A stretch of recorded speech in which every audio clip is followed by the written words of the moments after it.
Boa noite. Justiça da França condena Airbus e Air France por homicídio culposo em acidente com voo 447 que matou 228 pessoas. Pernambucano morre em acidente de moto na Argentina. Ele estava com um grupo de limoeiro que fazia viagem rumo ao deserto do Atacama. Especialistas discutem soluções para o transporte público e mais de 3.000 paradas de ônibus são concedidas à iniciativa privada. Criminosos furtam fios e controles de plataformas elevatórias dos ônibus. O prejuízo vai além do financeiro e afeta cadeirantes. Influenciadora pernambucana Deolane Bezerra é presa em São Paulo em operação contra a lavagem de dinheiro ligada ao PCC. Agentes de saúde fazem vacinação contra a gripe casa a casa no Recife, foco em imunizar crianças, gestantes e idosos. E região metropolitana vai receber 42 obras de infraestrutura hídrica. Barragem Moreno, que estava paralisada há 12 anos, está no pacote.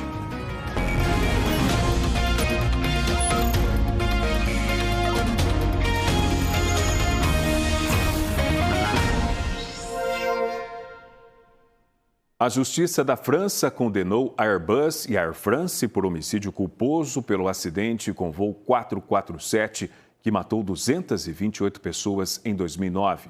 A aeronave caiu no Oceano Atlântico e Pernambuco foi o centro de resgate e investigação.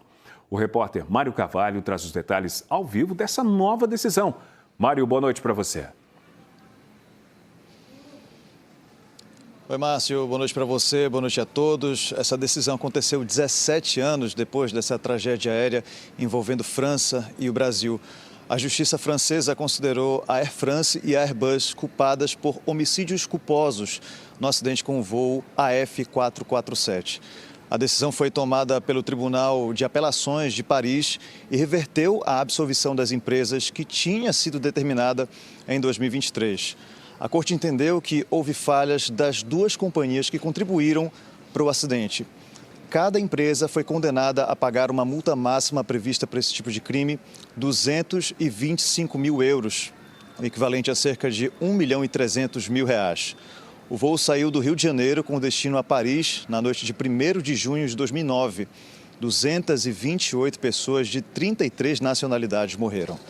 Em Pernambuco, o acidente mobilizou uma grande operação de buscas. Os trabalhos foram coordenados no Recife e Fernando de Noronha serviu como base avançada para helicópteros e embarcações envolvidas no resgate.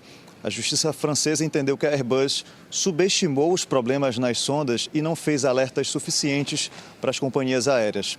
Já a Air France foi acusada de não oferecer treinamento adequado aos pilotos para situações como essa. Para as famílias das vítimas, a condenação foi vista como um reconhecimento da dor enfrentada ao longo desse tempo. A Air France informou que vai recorrer da decisão. Márcio. Obrigado, Mário. Um pernambucano morreu em um acidente de moto na Argentina. O empresário Erinaldo Cleibson de Aquino, de 43 anos, fazia parte de um grupo de 6 motociclistas que saiu da cidade de Limoeiro, no agreste de Pernambuco, no dia 8 de maio, com destino ao deserto do Atacama, no Chile. O acidente aconteceu na última terça-feira, quando o grupo passava pela província de Jujuy, na Argentina. De acordo com parentes, Erinaldo perdeu o controle da moto e bateu numa mureta. Ele ainda foi socorrido, mas não resistiu aos ferimentos. Erinaldo Cleibson de Aquino era sócio de uma loja de aviamentos. Ele deixa 3 filhos de 18, 15 e 12 anos. O grupo de amigos aguarda a liberação do corpo de Erinaldo na Argentina para fazer o traslado para o Brasil. Para saber todos os detalhes dessa história, basta entrar no G1 apontando a câmera do seu celular para o QR Code que aparece aqui na tela. Em Arco Verde, no Sertão, um funcionário da coleta de lixo ficou ferido depois de ser atingido por uma motocicleta. Imagens registradas por uma câmera de segurança mostram o momento em que o gari desce do caminhão para recolher o lixo do outro lado da Avenida Conselheiro João Alfredo. Neste momento, ele é atingido por uma moto. O motociclista parou e ajudou a prestar o socorro à vítima. A Prefeitura de Arco Verde informou que o trabalhador teve fratura exposta na perna, passou por cirurgia e está internado no hospital regional do município. Autoridades e especialistas em mobilidade estão discutindo esta semana soluções para o transporte público na região metropolitana do Recife. Numa parada de ônibus, as dores de quem espera o transporte público são invisíveis, mas compartilhadas por quem depende do serviço todos os dias. E são muitas. A dificuldade principal é o transporte lotado, o engarrafamento, as condições também, a qualidade do transporte, as cadeiras também sujas, destruídas. É muito desconforto para muita gente, para quem trabalha é um sufoco. Enquanto os passageiros enfrentam esses problemas todos os dias, um seminário realizado no Recife discute soluções para a mobilidade urbana na região metropolitana. O evento reúne pesquisadores, especialistas e profissionais do setor. O prognóstico do transporte público é muito ruim e da mobilidade como um todo é muito ruim. A frota da região metropolitana do Recife cresceu 3,75% somente entre janeiro de 25 e janeiro de 26. Nesse ritmo de crescimento, em 9, 10 anos a gente vai ter 50% a mais de veículos. E o congestionamento, que já é ruim, ele vai ficar cada vez pior. Então a gente precisa investir em corredores exclusivos, a gente precisa investir em tecnologia, a gente precisa investir em conforto, a gente precisa renovar a frota. Uma pesquisa divulgada no ano passado mostra o tamanho da insatisfação de quem usa ônibus na região metropolitana. É o principal meio de deslocamento para mais de 35% da população. Mais de 70% dos entrevistados classificaram a lotação como ruim ou muito ruim. A maioria também fez avaliações negativas sobre conforto, segurança, tempo de espera e custo da tarifa. Aqui é uma capital, então nós temos linhas intermunicipais, linhas municipais, atuação do sistema metroferroviário, os ônibus, tudo isso precisa estar integrado. Segundo passo, investimento. Sem investimento em frota, sem investimento em infraestrutura, o que eu quero dizer com isso? Em corredores, em faixas exclusivas, em terminais de integração, a gente não consegue oferecer desempenho para os sistemas existentes, né? Terceiro, estudo de novos sistemas, novas ligações, dando prioridade para o transporte coletivo. Enquanto a cidade pensar, né, que o automóvel, a moto vai ser a solução para o deslocamento da população, nós vamos caminhar para o caos. Para quem espera todos os dias numa parada de ônibus como esta, sentir na prática o resultado deste debate, os grupos de trabalho do seminário vão consolidar as propostas apresentadas para a melhoria da mobilidade urbana na região metropolitana do Recife. A ideia é que as sugestões apresentadas sejam encaminhadas aos agentes políticos, que podem ajudar a tirar do papel as soluções cobradas há anos pelos passageiros. O ideal é que a gente tente sintetizar esses anseios. O que é que a gente está esperando de cidade? O que é que esses atores que participaram aqui esperam da mobilidade na nossa região metropolitana do Recife e a gente consiga entregar um documento consolidado com propostas efetivas e viáveis para o nosso transporte público. Para quem depende dos ônibus, as discussões sobre mobilidade fazem mais sentido quando chegam à vida real. Um transporte público que fosse confortável, sabe? Que eu não pegasse superlotação, assim, horários de pico pela manhã, no final do dia. Para mim, isso seria o ideal. E o Grande Recife Consórcio de Transporte anunciou que paradas de ônibus da região metropolitana serão concedidas à iniciativa privada. A concessão será no formato de outorga, que é autorização para o uso de bens ou espaços públicos.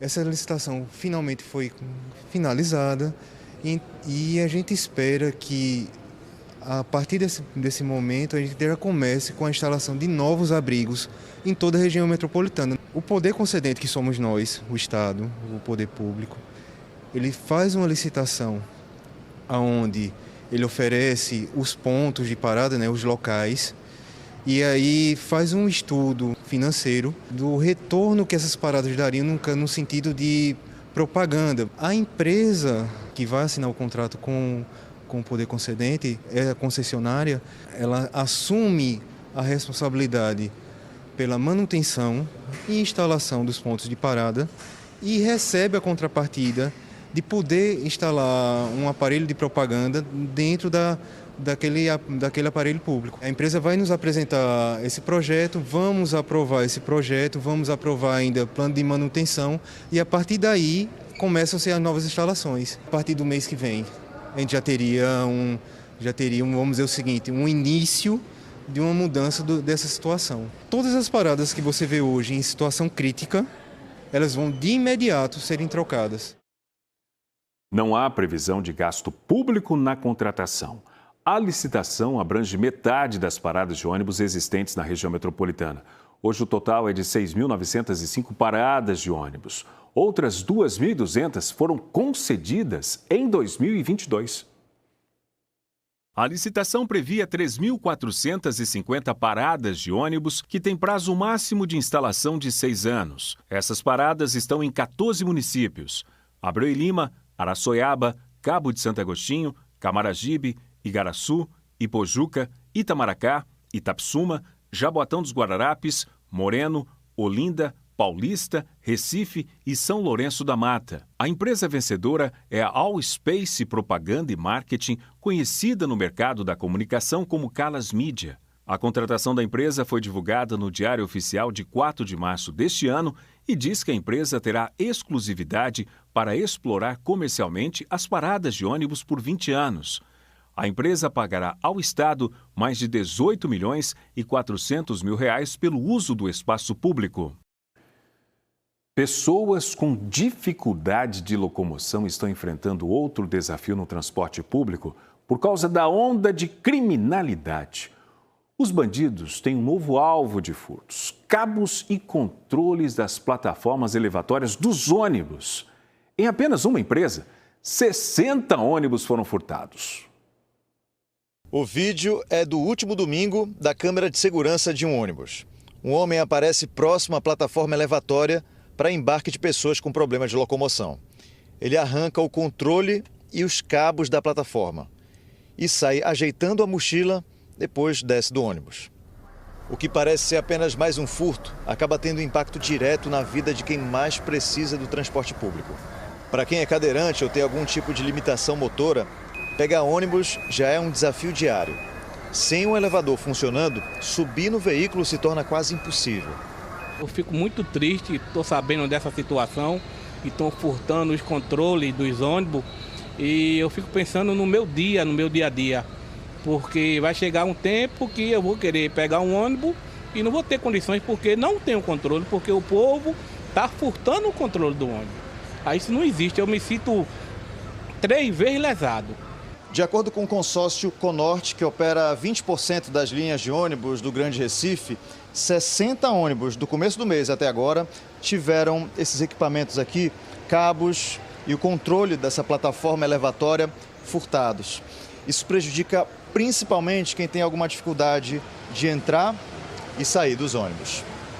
Sem o equipamento, os motoristas não conseguem acionar o elevador utilizado no embarque e desembarque de passageiros cadeirantes. Muitas vezes o problema só é descoberto no momento em que a plataforma precisa ser usada. Will é motorista de ônibus. Recentemente se deparou com o equipamento sem funcionar durante a viagem. Vem da garagem com o equipamento tudo certo, a gente começa a operação. Durante a tarde para a noite, na mediação da Cruz Cabugá, Dantas Barreto, a gente chega a deparar com um passageiro que vem a arrancar o fio do elevador. Isso já aconteceu essa semana já umas 3 vezes. O consórcio Conorte informou que registrou os casos na polícia e também reforçou as vistorias e a manutenção nos veículos afetados. Esses furtos estão acontecendo diariamente e muitas vezes acontecem enquanto o ônibus está operando. Então, tivemos casos, por exemplo, que quando um cadeirante precisou desembarcar, não tinha condição de usar um elevador. Isso é uma coisa terrível. Cada caso desses 60 do consórcio Conorte foram abertos boletins de ocorrência individual e enviados também as filmagens disponíveis nos nossos ônibus. Cada ônibus conta com 5 câmeras e acredito que vai auxiliar as investigações. É um problema que vai muito além do prejuízo material. Sem acessibilidade, o direito de ir e vir também fica pelo caminho. Prejudica, e muito, né? Eu fiquei sabendo e fiquei horrorizado, né, com uma coisa dessa, porque já basta muita dificuldade que a gente tem e agora essa surpresa, né? A Secretaria de Defesa Social informou que a Polícia Civil começou as investigações relacionadas aos furtos de fios e controles dos elevadores dos ônibus. Disse também que a polícia está analisando as imagens das câmeras de segurança e fazendo buscas para identificar os criminosos.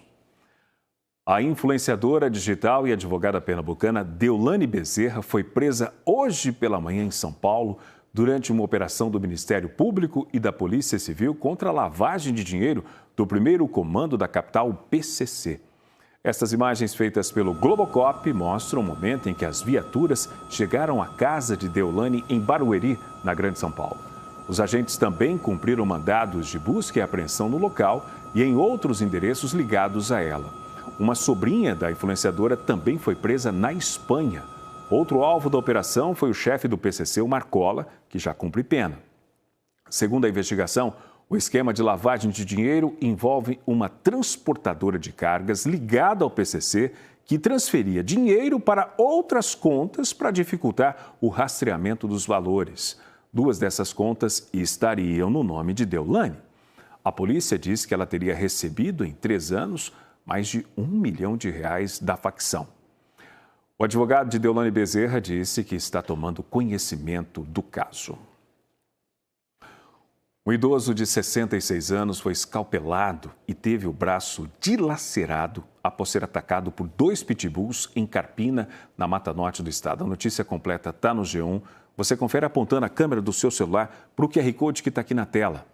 O homem passeava de bicicleta na manhã da segunda-feira quando foi surpreendido pelos animais. Joselito da Silva foi socorrido e está internado no Hospital da Restauração, no Recife. Você vai acompanhar aqui em detalhes, aqui, olha, tem inclusive a foto desse idoso. O estado de saúde dele é considerado grave. Ele teve o couro cabeludo arrancado durante o ataque.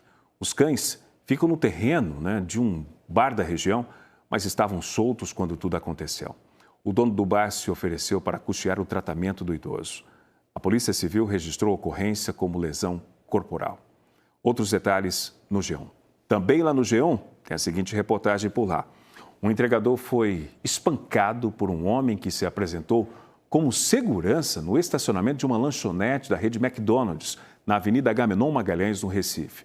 O agressor teria usado uma arma emprestada de um policial militar de folga e chegou a dar coronhadas e chutes na vítima, que precisou de atendimento médico. Imagens feitas por colegas do entregador mostram as ameaças e agressões. Segundo a vítima, após o ataque, ele foi colocado numa viatura e levado a uma unidade de saúde. O suposto segurança não foi preso. A McDonald's informou que o agressor não tem vínculo com a rede e repudiou qualquer forma de violência. A Polícia Militar disse que instaurou procedimento para apurar a conduta dos policiais envolvidos e o empréstimo da arma. O iFood afirmou que ofereceu suporte ao trabalhador. Vamos agora para um rápido intervalo. A seguir, a nova estratégia de imunização contra a gripe para ampliar a cobertura vacinal no Recife. E o pedido de uma CPI na Câmara de Olinda para investigar problemas com lixo na cidade. O NE2 volta em instantes.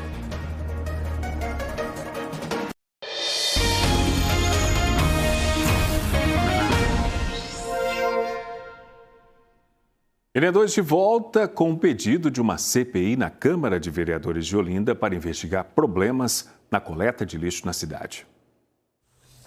Lixo acumulado nas ruas, entulho espalhado pelas calçadas, mau cheiro e reclamações que se repetem há meses em diferentes bairros de Olinda. O problema já foi mostrado várias vezes em reportagens, entradas ao vivo e vídeos enviados por moradores. Recebemos esta semana vídeos de Hillary denunciando o descaso com lixo no bairro da Tabajara. William também mandou vídeo mostrando a quantidade de lixo no bairro de Águas Compridas. Em março deste ano, fomos ao bairro dos Butrins e encontramos ruas tomadas por lixo. Em abril, moradores do bairro de Águas Compridas também denunciaram problemas com a coleta de lixo. Em outubro de 2025, também mostramos a situação da rua Joaquim Elísio Maia, em Bairro Novo. No mesmo mês, o Globocop sobrevoou uma montanha de lixo no bairro de Caixa d'Água, em Olinda. Hoje, estivemos no Córrego da Bondade. A comunidade sofre há anos com a falta de coleta regular. O carro do lixo vem aqui uma vez perdida, ou seja, a cada 15 dias, e aí não consegue fazer essa coleta, porque até para os profissionais da limpeza urbana, os garis, é difícil fazer isso, porque até eles não têm material para poder fazer essa coleta. Então, assim, a gente vive hoje abandonado. Fica montuado os lixos, fica tudo montuado. É rato, é barata, é bicho, é tudo pela rua, assim, no lixo. Nesta ladeira também tem uma montanha de lixo. Moradores como Marta dizem que descartam os resíduos aqui por falta de opção. Essa subida aqui, que é Mário Juruna, que dá para o Alto da Bondade, eles têm uma coleta, porém eles não chegam também até aqui. Então, as pessoas ficam sem opção. Isso, então o pessoal, né, tem essa opção de jogar o lixo aqui. E quando chove, a água sai arrastando todo o lixo até embaixo. Depois de tantas reclamações e de sucessivas denúncias feitas por moradores de vários bairros, o problema da coleta de lixo em Olinda agora passa a ser discutido também na Câmara dos Vereadores. Um pedido de CPI apresentado na Câmara quer investigar contratos, pagamentos e possíveis falhas no serviço de limpeza urbana da cidade. Entender por que a coleta do lixo na cidade de Olinda é feita de forma que prejudica a população, né? Que não é feita a contento. Então, a partir daí, pensamos em acionar a população, recolhemos mais de 3.000 assinaturas, porque mostra que não é uma vontade da vereadora em si, é uma vontade do povo da gente entender o porquê dessa ausência dessa coleta, né? Então, quero investigar porque a mesma empresa que faz essa coleta em outras cidades, que faz com excelência, em Olinda não faz. O documento apresentado pela vereadora cita um alerta do Tribunal de Contas do Estado sobre uma dívida junto à Central de Tratamento de Resíduos e questiona contratos emergenciais e a continuidade dos problemas, mesmo após sucessivas promessas de melhoria do serviço. Para que a CPI avance, o pedido ainda precisa do apoio mínimo de 6 vereadores e a aprovação em plenário. Façam seus papéis, vereadores de Olinda, façam seus papéis, assinem e deixem rolar, porque a gente descobre o porquê e começa a solucionar um dos problemas de Olinda, porque além de vários que tem, né? A Prefeitura de Olinda disse que a coleta domiciliar funciona regularmente e que nas áreas de difícil acesso a coleta é feita manualmente. Informou também que em abril foi sancionada uma lei que endurece as penalidades para o descarte irregular de lixo, prevendo multas de até R$200 mil. Sobre uma suposta dívida junto à Central de Tratamento de Resíduos, a Prefeitura disse que o município está em dia com as faturas. Foi anunciado hoje um pacote de obras voltadas ao abastecimento de água e esgotamento sanitário na região metropolitana. O investimento contempla intervenções novas e outras que estão em andamento. As máquinas já estão trabalhando na construção da barragem Engenho Pereira, em Moreno, a 28 quilômetros do Recife. A obra estava parada há 12 anos e vai ajudar no abastecimento d'água e na contenção de enchentes em Moreno e Jaboatão dos Guararapes. O investimento de R$140 milhões deve beneficiar 740 mil pessoas dos 2 municípios. Esta foi a maior das 42 obras anunciadas no pacote de ações para reforçar os recursos hídricos e o tratamento de esgotos na região metropolitana do Recife, no investimento total de R$3 bilhões. 300 milhões foram empregados em obras que já estão concluídas. R$1 bilhão e 400 milhões vão para obras em andamento e R$1 bilhão e 300 milhões serão investidos em novos projetos. Os recursos devem melhorar o abastecimento e o tratamento de esgoto de 1 milhão e 500 mil pernambucanos. A barragem de Engenho Pereira, a previsão é concluí-la em 2029 com a adutora, mas antes disso ela já vai poder estar pronta para fazer a contenção do rio Jaboatão. Enfrentamos desafios importantes, como a própria concessão da Compesa, buscamos operações de crédito, a repactuação do contrato da BRK com o governo de Pernambuco e a Compesa, que o Estado tinha 10 anos de briga sem investimento.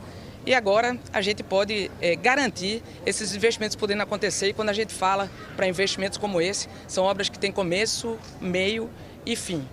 Os contratos de licitação e ordens de serviço foram assinados pela governadora Raquel Lira na presença de prefeitos da região metropolitana, políticos, lideranças comunitárias e servidores de vários órgãos do Estado.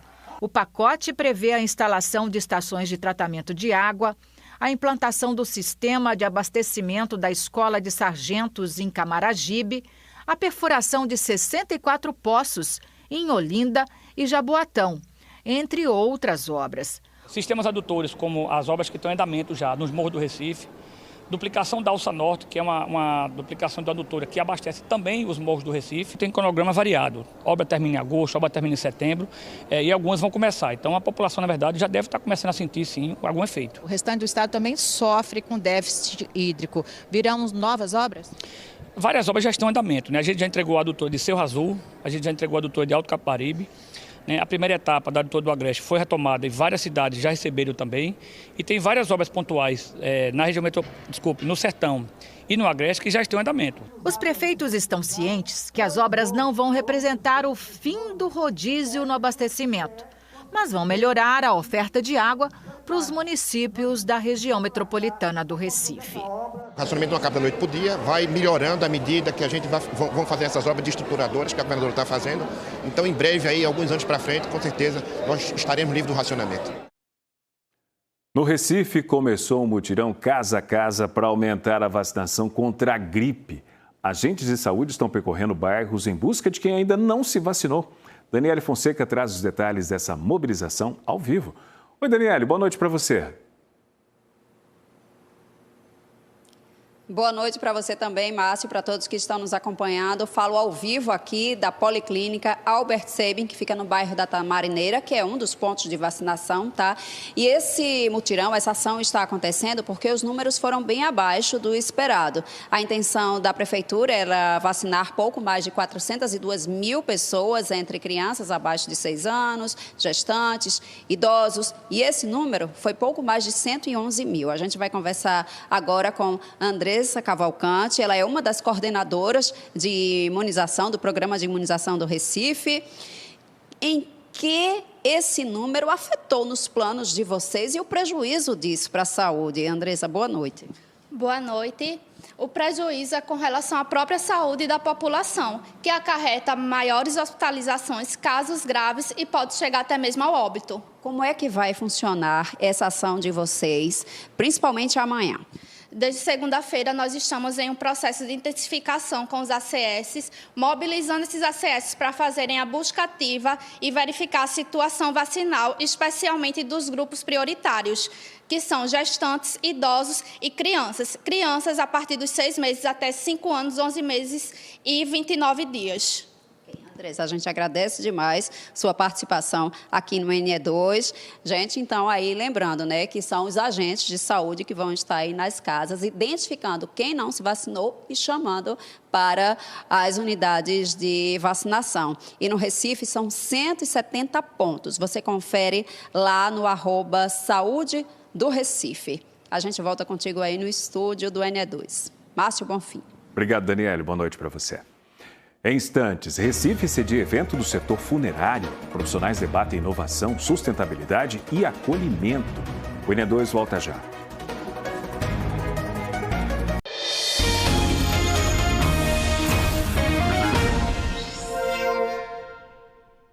Profissionais funerários do Brasil todo estão no Recife para um encontro que discute inovação, sustentabilidade e acolhimento no momento do luto.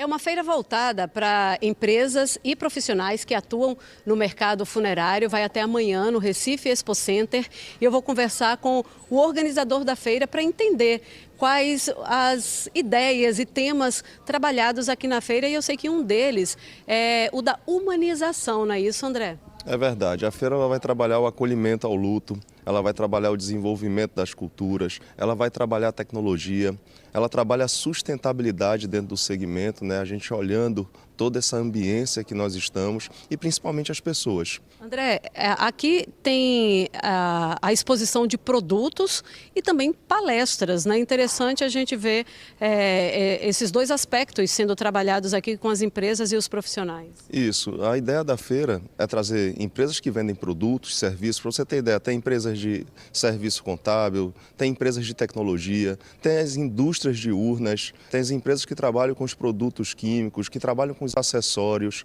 Então, a feira, junto com as palestras, que é a imersão no conhecimento e aprofundamento, além de 4 ilhas de conhecimento espalhadas, onde as pessoas podem escolher qual é o tema que chama a tua atenção. Então, isso é desmistificar o luto, isso é desmistificar o segmento de luto no país, porque é uma feira que tem todos os estados do Brasil participando, com mais de 3 mil pessoas durante os 3 dias, focadas no segmento, pessoas que são donos de empresa funerária, cemitério, crematório, seus funcionários, seus gestores, pessoas que trabalham com o acolhimento ao luto, que são as doulas da morte hoje, estão aqui presentes, o grupo de mulheres do Brasil. Então a gente procura fazer essa conexão, né, entre sociedade e segmento, porque fazemos parte do segmento produtivo e de atendimento às pessoas. André, muito obrigada pelas informações e nós voltamos ao estúdio. Foi lançado hoje no Recife o livro Brasil no Espelho, do escritor e cientista político Felipe Nunes. A obra passeia por temas como família, religiosidade, honestidade e ideologia. O auditório Antônio Fernando Mendes da Silva, na livraria Jaqueira, no bairro do Recife, ficou cheio para o lançamento. Um monte de gente curiosa para conhecer a obra do escritor e professor Felipe Nunes, PhD em Ciências Políticas e mestre em Estatística pela Universidade da Califórnia e sócio fundador da Quest. O livro é Brasil no Espelho, que a partir de uma pesquisa com quase 10 mil pessoas, trouxe dados sobre religião, família, honestidade e ideologia. Cada uma dessas entrevistas de quase 2 horas, e com isso a gente foi capaz, por exemplo, de descobrir que nós somos um povo de muita fé, um povo de família, adoramos, mesmo com as brigas de família, a gente adora o almoço de domingo, se encontrar, saber das fofocas, mas um povo que está muito desconfiado e um povo que está com muito medo da violência pública, né? Esses 4 grandes elementos mostram que, embora haja uma polarização política muito forte, há grandes unidades que unificam o Brasil de hoje. O livro, de 220 páginas, oferece ao leitor a oportunidade de saber quem somos. Esse é um livro que vai revelar um Brasil que não é explicado pela média. O Brasil é explicado pela variância, pela diversidade, pelas suas diferentes linguagens, pelas suas diferentes culturas, pelas suas diferentes maneiras de se expressar. Isso, especialmente aqui no Nordeste, é interessante porque a gente adora falar que o Brasil é o país do carnaval. Mas se o Brasil é o país do carnaval, o Nordeste é o país do São João, do arraial, do forró, do piseiro. E a gente consegue enxergar tudo isso nessa pesquisa que consegue, como eu disse, dar tanta representatividade para o Brasil. Nós ficamos por aqui. Para você, uma boa noite e até amanhã.